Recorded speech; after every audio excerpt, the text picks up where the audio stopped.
रोज रोज चर्चा करे शिव गुरु लागे न तहरा माया हो।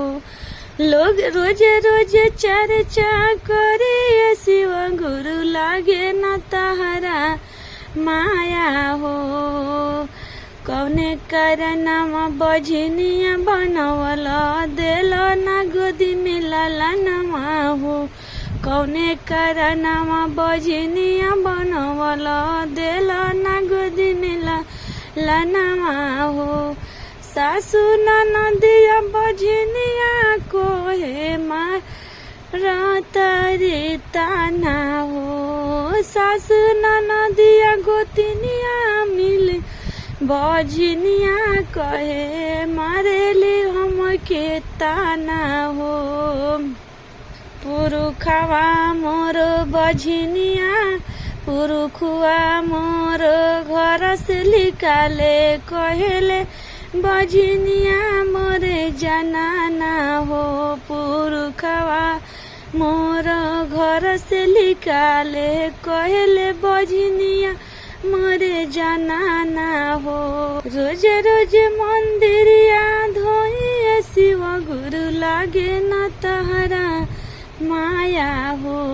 रोज रोज मंदिरिया धोई शिव गुरु लागे न तहरा माया हो। कौने करनमा बझनिया बनवल कौने करनमा बझनिया बनवल मार तारे लोग ताना हो। कौने करनमा बझनिया बनवल मार लोग ताना। रोज रोज भोगवा लगाई शिव गुरु लागे न तहरा माया हो।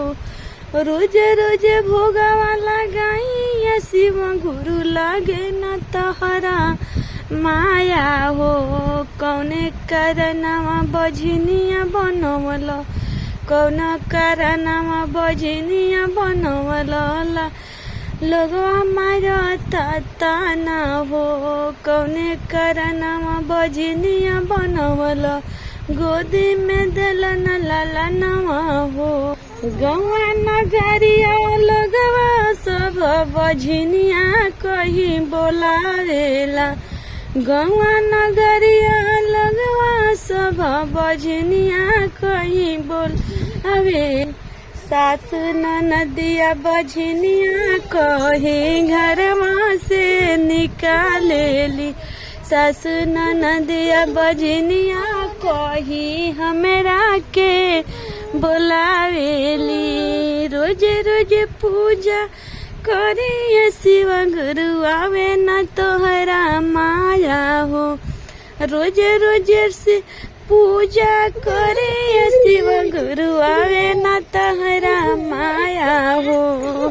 कौने करनमा बझनिया बनवल कौने करनमा बझनिया बनवल गोदी में दिल न लालनमा हो।